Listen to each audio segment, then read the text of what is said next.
नमस्कार साथियों। अपना साइकोलॉजी का जो टॉपिक चल रहा है वो बुद्धि के सिद्धांत हैं और आज हम बुद्धि के सिद्धांत में अगला सिद्धांत पढ़ेंगे, आश्चर्यजनक बुद्धि सिद्धांत। आज का अपना टॉपिक है बुद्धि के सिद्धांत में आश्चर्यजनक बुद्धि सिद्धांत। आश्चर्यजनक बुद्धि सिद्धांत साथियों B.S. ब्लूम ने प्रतिपादित किया। आश्चर्यजनक बुद्धि सिद्धांत का जो प्रतिपादन है वो B.S. ब्लूम ने किया। B.S.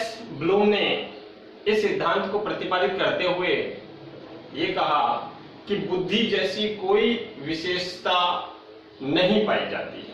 उन्होंने कहा कि बुद्धि जैसी कोई विशेषता नहीं पाई जाती है। यह तो एक आश्चर्य की बात होती है, एक आश्चर्यजनक बात है कि व्यक्ति विभिन्न प्रकार के कार्य कर लेता है।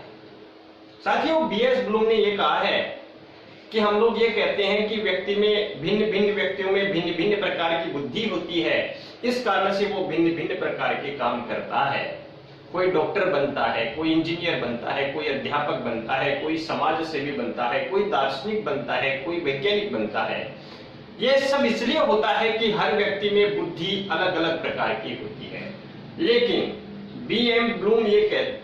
ब्लूम ये कहते हैं कि बुद्धि जैसी कोई चीज होती नहीं है, बुद्धि जैसी कोई विशेषता व्यक्ति में होती नहीं है। यह तो एक आश्चर्यजनक बात है कि व्यक्ति जो है वो विभिन्न प्रकार के कार्यों को कर लेता है। तो साथियों, इस प्रकार से ये है आश्चर्यजनक बुद्धि सिद्धांत और इसका प्रतिपादन किया B.S. ब्लूम ने। साथियों, अगला जो सिद्धांत है वो है लेवल फर्स्ट और लेवल सेकंड बुद्धि सिद्धांत। Level first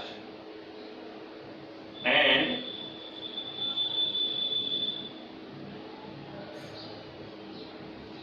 level second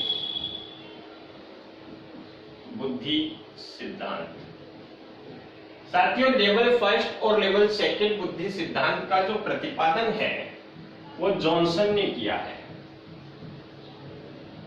level first और लेवल सेकंड बुद्धि सिद्धांत का जो प्रतिपादन है वो जॉनसन ने किया है। तो जॉनसन ने बुद्धि के दो लेवल बताए हैं और ये दो लेवल हैं, एक लेवल फर्स्ट और एक उन्होंने बताया है लेवल सेकंड। उन्होंने कहा है कि जो ये लेवल फर्स्ट है, बुद्धि का जो लेवल फर्स्ट है, ये बुद्धि जन्मजात होती है। लेवल फर्स्ट के अनुसार बुद्धि कैसी होती है? जन्मजात होती है, यानी बुद्धि को कहीं से इकट्ठा नहीं किया जाता है, बाद में संग्रहित नहीं किया जाता है, बल्कि व्यक्ति में जन्म के साथ में ही बुद्धि आती है। लेवल फर्स्ट के अनुसार बुद्धि हमेशा अपरिवर्तनीय होती है, उसमें किसी भी प्रकार का कोई परिवर्तन नहीं होता है, किसी भी प्रकार का कोई बदलाव नहीं होता है। और लेवल फर्स्ट की जो बुद्धि है वो सामान्य कार्य जो होते हैं प्रतिदिन के, उन सामान्य कार्यों को पूरा करने में सहायता करने वाली होती है। इसी प्रकार से उन्होंने जो लेवल सेकंड बताया है, लेवल सेकंड जो है उसकी जो बुद्धि है वो बालक में सामाजिक जो वातावरण होता है, आसपास का जो परिवेश होता है, उस परिवेश में बालक बड़ा होने के बाद में शिक्षा के माध्यम से इस बुद्धि को प्राप्त करता है।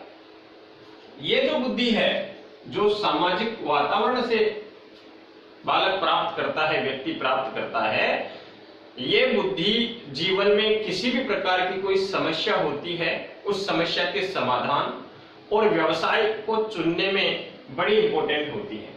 तो आपने एक सवाल पूछ सकते हैं कि जीवन की समस्या के समाधान और व्यवसाय चुनने में मदद करने वाली बुद्धि का लेवल कौन सा होता है या कौन से लेवल की बुद्धि होती है जॉनसन के अनुसार, तो याद रखना सेकंड लेवल की जो बुद्धि है वो इसी प्रकार की होती है, इसी प्रकार से उपयोगी होती है। साथियों, अब हम बात करते हैं बुद्धि का अगला सिद्धांत। ये अगला सिद्धांत है कै एवं ख बुद्धि सिद्धांत। अगला सिद्धांत है कै एवं ख बुद्धि सिद्धांत।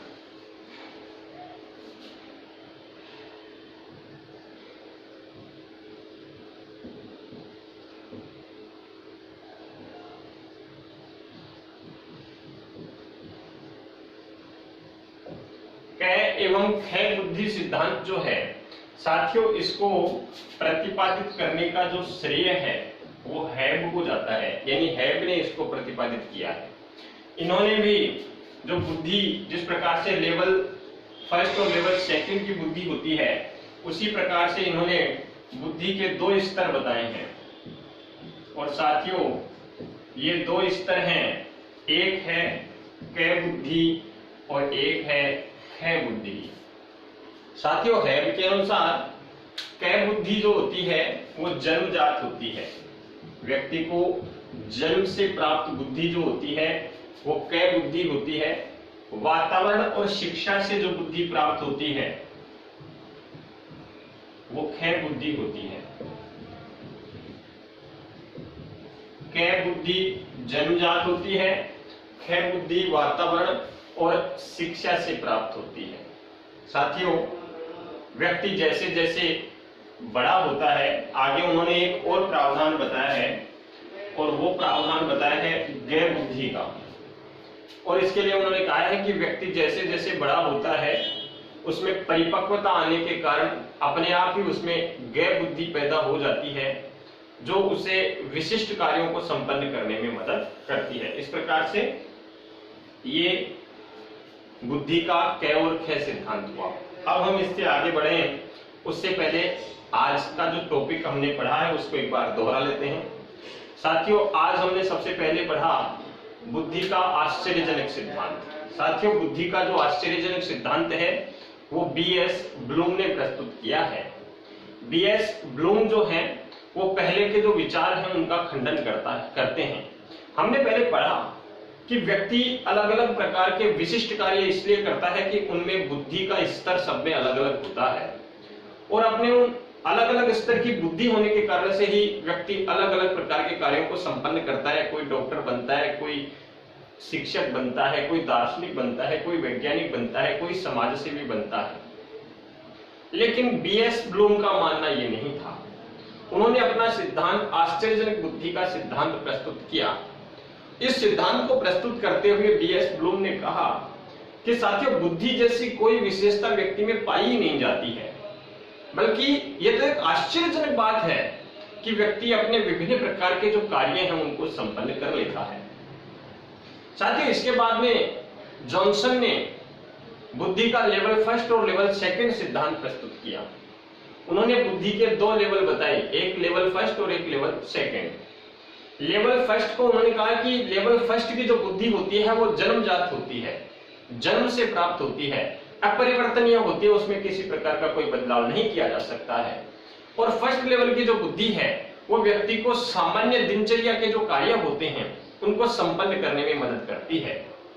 साथ ही उन्होंने कहा कि लेवल सेकंड की जो बुद्धि है ये बुद्धि सामाजिक वातावरण में बालक के बड़े होने के बाद में शिक्षा प्राप्त या शिक्षा के माध्यम से ये बुद्धि उसको प्राप्त होती है, शिक्षा ग्रहण करने के माध्यम से ये बुद्धि उसको प्राप्त होती है। सेकंड लेवल की बुद्धि के लिए उन्होंने कहा कि जीवन में व्यक्ति की जो समस्याएं आती हैं उनका समाधान और व्यवसाय चुनने में ये सेकंड लेवल की जो बुद्धि है वही उसकी मदद करती है। इसके बाद में साथियों, हैब ने कै एवं ख बुद्धि सिद्धांत प्रस्तुत किया। उन्होंने भी कहा कि कै बुद्धि सिद्धांत जन्मजात होता है जबकि ख बुद्धि सिद्धांत वातावरण और शिक्षा से प्राप्त होता है।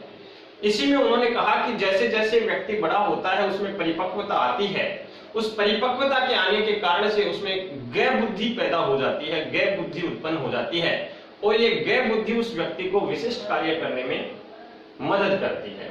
इस प्रकार से हम आगे बढ़े उससे पहले आप इसका स्क्रीनशॉट ले लीजिए। धन्यवाद।